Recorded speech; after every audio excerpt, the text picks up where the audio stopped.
다 같이 신앙 고백하심으로 7월 23일 목요일 아침 예배를 드립니다. 나는 전능하신 아버지 하나님 천지의 창조주를 믿습니다. 나는 그의 유일하신 아들 우리 주 예수 그리스도를 믿습니다. 그는 성령으로 잉태되어 동정녀 마리아에게서 나시고 본디오 빌라도에게 고난을 받아 십자가에 못 박혀 죽으시고 장사된 지 사흘 만에 죽은 자 가운데서 다시 살아나셨으며 하늘에 오르시어 전능하신 아버지 하나님 우편에 앉아 계시다가 거기로부터 살아있는 자와 죽은 자를 심판하러 오십니다. 나는 성령을 믿으며 거룩한 공교회와 성도의 교제와 죄를 용서받는 것과 몸의 부활과 영생을 믿습니다. 아멘. 오늘 아침 우리에게 주시는 하나님 말씀은 구약성경 예레미야 14장 7절에서 9절 말씀입니다. 구약성경 1073면에 있습니다. 이 말씀을 봉독할 때에 살아계신 하나님의 음성을 듣기 바랍니다. 예레미야 14장 7절에서 9절 말씀 봉독합니다.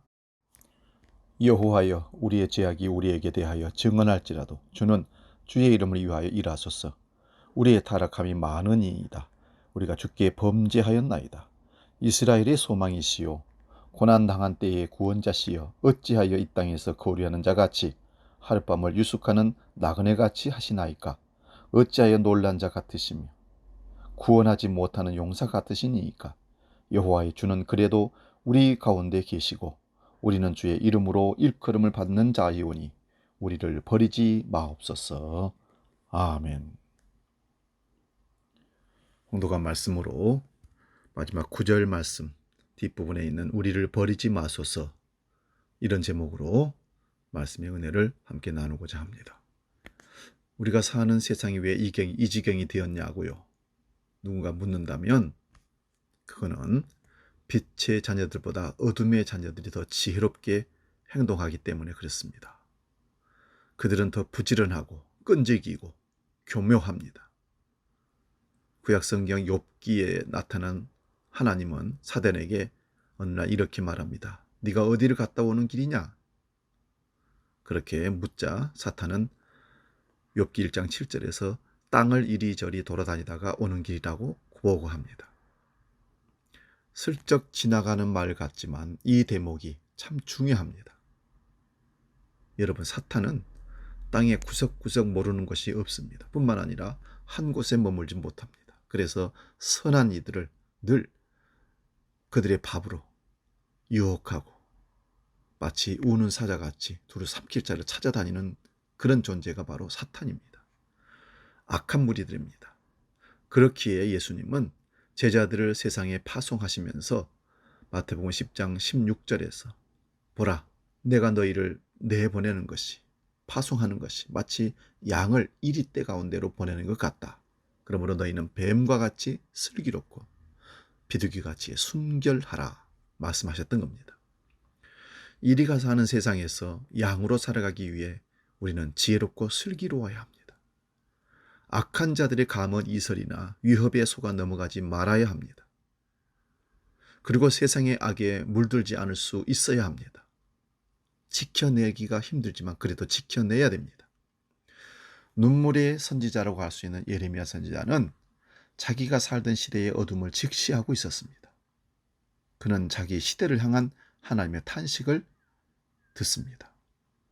예레미야 4장 22절 말씀에 이렇게 고백합니다. 나의 백성은 참으로 어리석구나. 그들은 나를 알지 못하는구나. 그들은 모두 어리석은 자들이요 전혀 깨달을 줄 모르는 자식들이다. 악한 일을 하는 데에는 슬기로우면서도 좋은 일을, 선한 일을 할 줄을 모르는구나. 예레미야 선지자는 악한 일에는 비상한 재능을 보이지만 선한 일을 행한 일에는 미숙한 사람이 많은 세태를 탄식하며 고백합니다. 그는 흉악한 사람들이 득세하는 이 세상 풍경을 이렇게 묘사합니다. 예레미야 5장 27절 28절입니다. 조롱의 새를 가득히 잡아 넣듯이 그들은 남을 속여서 빼앗은 재물로 자기들의 집을 가득 채워 놓았다. 그렇게 해서 그들은 세도를 부리고 벼락부자가 되었다. 그들은 피둥피둥 살이 찌고 살에서 윤기가 돋는다. 악한 짓은 어느 것 하나 못하는 것이 없고 자기들의 입속만 채우는구나. 고아의 억울한 사정을 올바르게 재판하지 아니하고 가난한 사람들의 권리를 지켜주는 공정한 판결도 하지 못하는구나.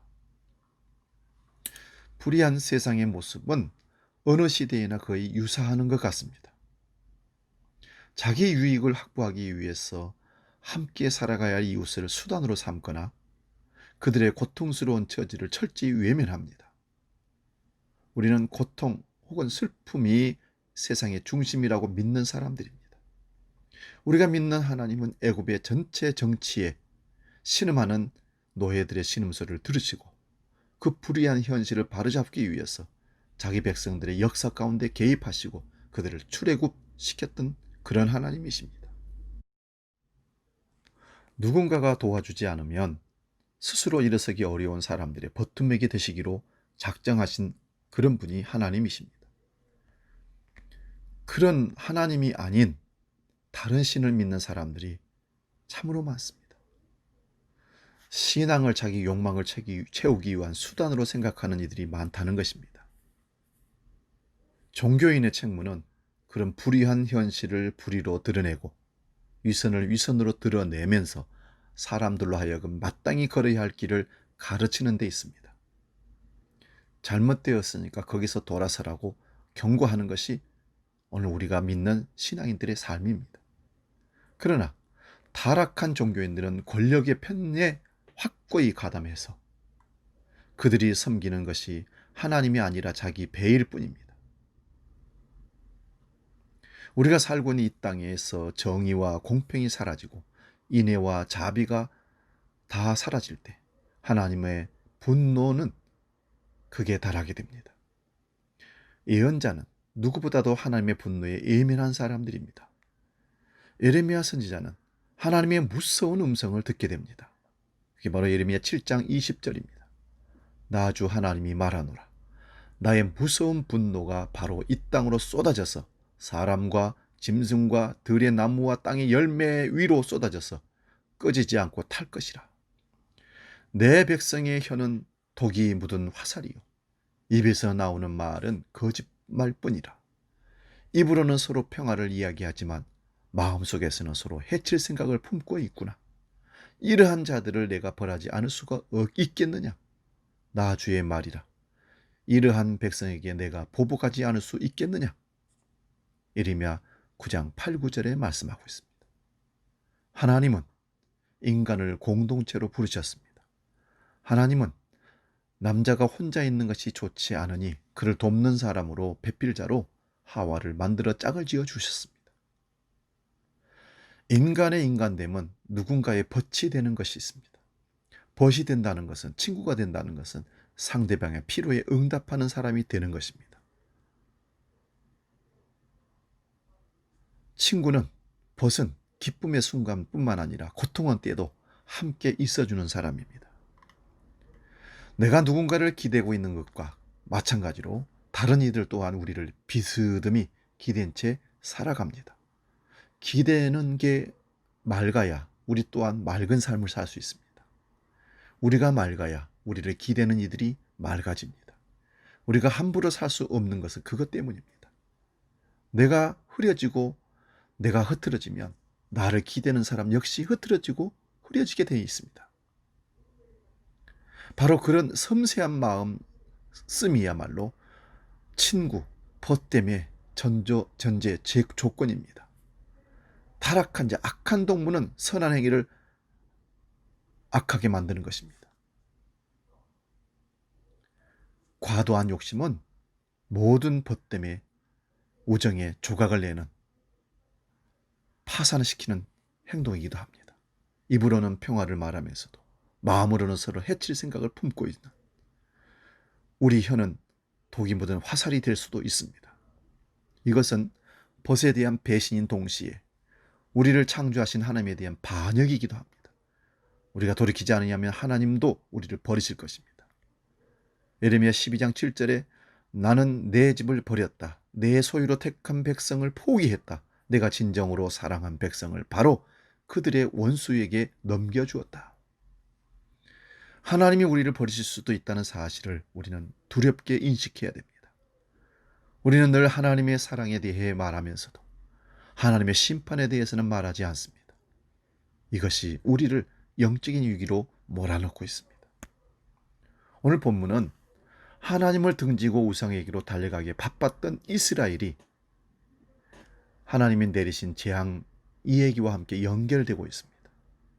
하나님은 당신의 말씀을 경청하지 않고 제 고집대로 살던 백성들, 죄악에 익숙해져서 선을 행할 줄 모르는 백성들에게 경고의 의미로 극심한 가뭄을 내리셨다는 겁니다. 백성들은 기력을 잃은 채 땡바닥에 쓰러져 탄식하고 땅은 거북이 등처럼 갈라지고 땅에서는 풀조차 돋아나지 않습니다. 그제서야 사람들은 자기들이 한갓 유한한 인간임을 자각했습니다. 못할 일이 없는 것처럼 도도하게 살아왔지만, 돈이면 다라고 생각했었지만 하나님이 잠시 은총을 거두어 가시면 아무것도 할 수 없는 무기력한 사람들이 우리인 것을 우리가 몰랐던 것입니다. 그렇기에 이스라엘 백성들은 하나님 앞에 엎드려 기도했습니다. 오늘 본문 14장 7절 말씀입니다.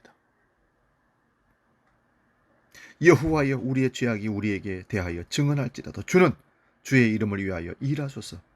우리의 타락함이 많으니이다. 우리가 주께 범죄하였나이다. 절실한 기도입니다.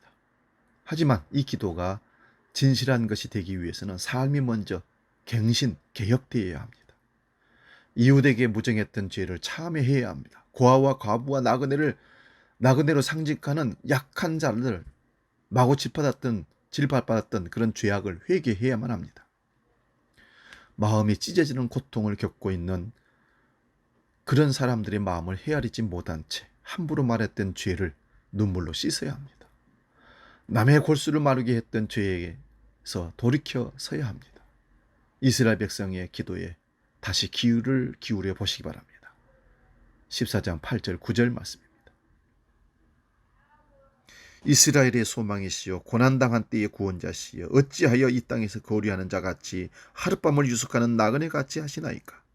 어찌하여 놀란 자 같으시며 구원하지 못하는 용사 같으시니까? 여호와의 주는 그래도 우리 가운데 계시고 우리는 주의 이름으로 일컬음을 받는 자이오니 우리를 버리지 마옵소서. 고통은 사람을 본래의 자리로 되돌려놓는 힘이 있습니다. 고통과 슬픔이 없다면 인간은 자만심에 빠져서 결국 익사하고 말 겁니다.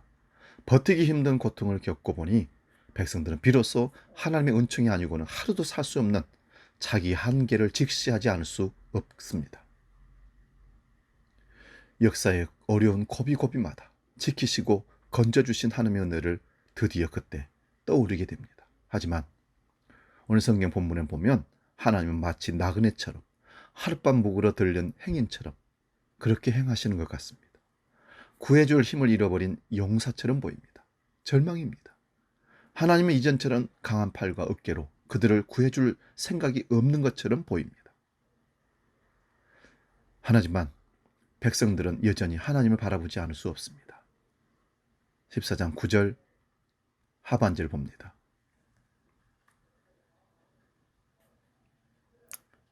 그래도 우리 가운데 계시고 우리는 주의 이름으로 일컬음 받는 자이오니 우리를 버리지 마옵소서. 우리를 그냥 버려두지 말라는 것입니다. 절박한 탄원입니다. 하나님의 은총이 아니고는 살 수 없는 존재임을 절갑한 이들의 마지막 기도입니다. 삶이 아무리 공고하다 해도 하나님이 여전히 우리들 가운데 계시다는 확신이야말로 우리를 일으켜 세우는 능력이 될 수 있습니다. 우리에게는 미쁨이 없지만 하나님은 신실하십니다. 우리의 사랑은 변덕스럽지만 하나님의 사랑은 한결같으십니다. 그 사랑을 덧입기 위해 지금 우리가 해야 할 일은 하나님의 머무실 공간을 우리 속에 마련하는 것입니다. 우리들의 마음 속에, 우리들이 맺는 관계 속에, 우리들이 섞여 살고 있는 사회 속에 하나님의 자리를 마련해 드리는 것입니다. 하나님을 소외시킨 죄를 참회하고 하나님을 우리 삶의 중심에 모셔 드려야 합니다. 하나님의 눈으로 이웃을 보면 마땅히 우리가 해야 할 길이 보입니다. 오늘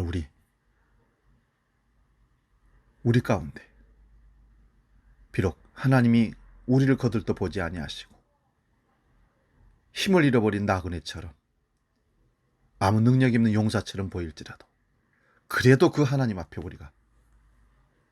우리를 구하실 마음이 전혀 없는 것처럼 보일지라도 마지막 힘을 다하여 주여 우리를 그냥 버려 두지 마소서, 우리를 구하소서 기도가 있어야 할 줄로 믿습니다. 기도하겠습니다. 하나님 아버지, 우리 대한민국을 버리지 마옵소서. 한국교회를 버리지 마옵소서. 이 민족을 버리지 마옵소서. 상황이 많이 매우 이중하고 좋지 않습니다. 그럼에도 불구하고 깨닫지 못하는 어리석은 백성들, 그렇다고 버리면 안 됩니다. 다시 자비와 긍휼과 은혜를 베풀어 주셔서 마음을 돌이켜 주옵소서. 이 백성들을 불쌍히 여겨주시고 하나님의 은혜 가운데 다시 머물 수 있는 기회를 또 허락하여 주옵소서. 깨닫지 못하는 짐승 같은 백성들, 아직도 어리석음에서 빠져서 세상 향락에 취해 있는 백성들, 그럼에도 불구하고 하나님 한 번 더 기회를 주셔서 구하여 주시옵소서. 우리를 버리지 마시고 인도하여 주시옵소서. 이제는 아직도 우리에게 자비와 긍휼을 베푸시며 우리를 바라보시고 권면하시는 주 예수 그리스도의 은혜와 아버지의 놀라우신 사랑과 성령님의 감동 교제 역사 충만케 하시며 아직도 우리를 포기하지 아니하시고 버리지 아니하시고 구하실 것을 강력하게 믿으며 간구하며 나아가는 머리 숙인 주의 모든 백성들 머리 위에 이 민족 가운데 함께 하시기를 간절히 축원하옵나이다. 아멘.